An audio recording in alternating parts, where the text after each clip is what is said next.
welcome back class. Now we're going to start off with exercise 2.4. I request you all not to copy from the video. I will be sending the pictures differently. Just try to understand what the question is and how we're doing it. Then you can relax and write it at your own pace. So please do not attempt to copy the question from the explanation in the video. Just concentrate कि क्या हो रहा है and कैसे हो रहा है. So the first question is we are supposed to find this value. तो हमने ये देखा कि पहला हमारा होल नंबर है, सेकेंड हमारा फ्रैक्शन है. हमने ये देखा था कि जब हमारे पास एक होल नंबर होता है हम उससे पहले फ्रैक्शन में कन्वर्ट करते हैं. फ्रैक्शन में हम उसे कन्वर्ट कैसे करते हैं? By dividing it by 1. क्योंकि हम किसी भी वैल्यू को 1 से डिवाइड करें हमारे पास आंसर हमेशा वापस से वही वैल्यू आएगी. तो 12 डिवाइडेड बाय 1 इज़ 12, तो उसका वैल्यू चेंज नहीं होगा. इसलिए हम यूजुअली होल नंबर्स के नीचे जब 1 लगा के उसे फ्रैक्शन बनाते हैं तो वो करेक्ट होता है. तो हमने 12 को 12/1 बना दिया, बाकी हमने कॉपी पेस्ट कर दिया डिवाइड बाय 3/4. नाउ जैसे हमने पहले किया था first fraction copy paste, division का sign converted to multiplication sign. Second fraction is converted to 4/3 by doing reciprocal. अभी 3 1 से 3, 3 4 से 12 हमने कट ऑफ कर दिया. सो नाउ हम देखते हैं कि इससे ज़्यादा ये सिंप्लीफाई नहीं होगा, यानी कि अब हम इसे मल्टीप्लाई कर सकते हैं. तो 4 4 से 16, 1 × 1 इज़ 1. तो हमारा आंसर है 16/1. तो हम इस 16/1 को 16 भी लिख सकते हैं. अगर आपसे कभी एग्ज़ाम में ऐसा होता है कि आप इस स्टेप पे ही आंसर को छोड़ देते हैं तो भी वो करेक्ट कहलाएगा. So please do not worry.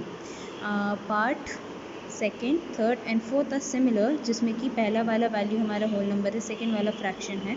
तो आप इसी तरीके से एग्जैक्टली इसी तरीके से उसे वापस से कर सकते हैं. तो please try to do that yourself before you start copying from the pictures.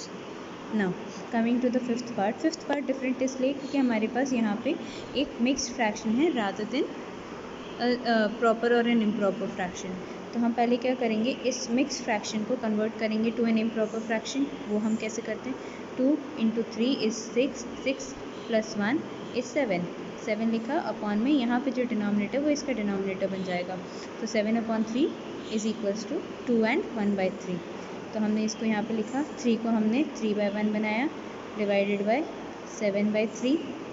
अब first fraction copy, division converted to multiplication, and second fraction is reciprocal. तो 7/3 becomes 3/7.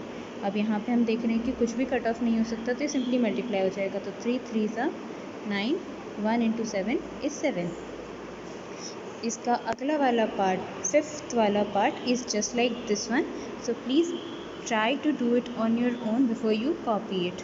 Second question is find the reciprocal of each of the following fractions and then classify it in the kind of fraction it is. तो हम लोगों ने पहला part है 3/7. 3/7 का reciprocal, मतलब reciprocal is basically जब हम इसे उल्टा करके लिखते हैं. तो 3/7 का उल्टा 7/3. 5/8 का उल्टा 8/5. तो हमने ये रेसिप्रोकल कर दिया. अब हम इसे क्लासीफाई करेंगे.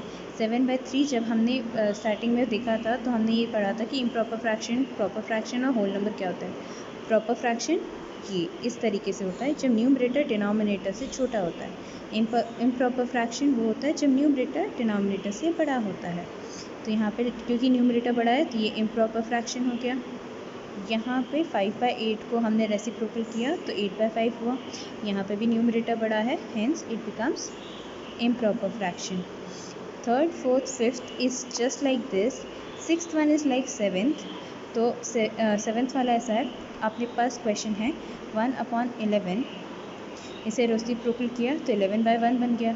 अब हमें पता है कि अगर नीचे का 1 हम हटा भी दें तो उसकी वैल्यू में कोई डिफरेंस नहीं आएगा, तो बन गया 11.